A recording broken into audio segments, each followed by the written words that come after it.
Everyone, দেখো এখন আমরা বকখালি বেড়াতে যাচ্ছি। আর গাড়িতে করে তো আমরা অনেক রাতেই বেরিয়েছিলাম, আর যাচ্ছিলাম তো বাড়ির গাড়িতেই।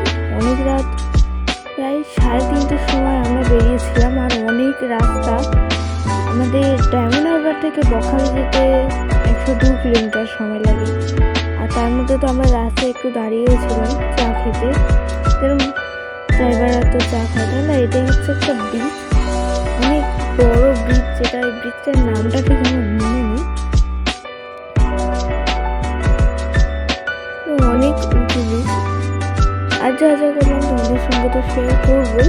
আরও নতুন নতুন কিন্তু ব্লগ চলে এসছে, তার জন্য সাবস্ক্রাইব করে রাখো চ্যানেলটা, যাতে আমাদের ভিডিও খুব সহজেই পেতে পারে।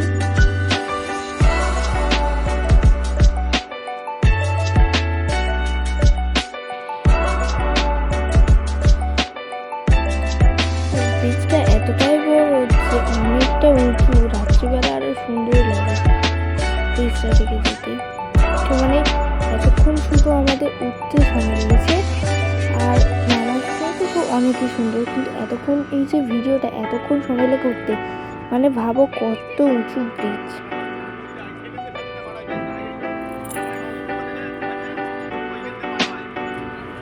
আর আমরা পৌঁছে গেছিলাম, বাকি ভিডিওগুলো আর নেওয়াই হয়নি গাড়িতে।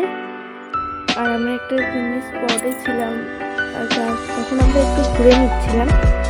ঘুরে নিয়ে তারপরেই তো আমরা চা, মানে কফি, পকোড়া এসব কিছু খেয়েছিলাম বসে। তারপরে আবারও আমরা ঘুরতে চলে গেছিলাম। দেখো জল কত দূরে চলে গেছিলো, তাও আমরা একটু ঘুরছিলাম। তারপর লাঞ্চ করে নিচ্ছিলাম, যে ফ্রাইড রাইস, মাংসটা মিষ্টি অনেক কিছু ছিল। তারপরে একটু সন্ধ্যের দিকে ঘুরতে গেছিলাম। তো কত দোকান বসেছে, পুরো মেলার মতো। আর অনেক সুন্দর সুন্দর ব্যাগও বিক্রি হচ্ছিল।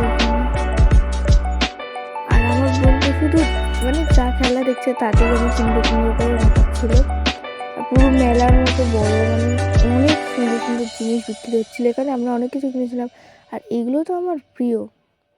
এখানে কত রকম শুকনো মাছ, তারপর অনেক সামুদ্রিক জিনিস দিয়ে মাথার ক্লিপও বিক্রি হচ্ছিল।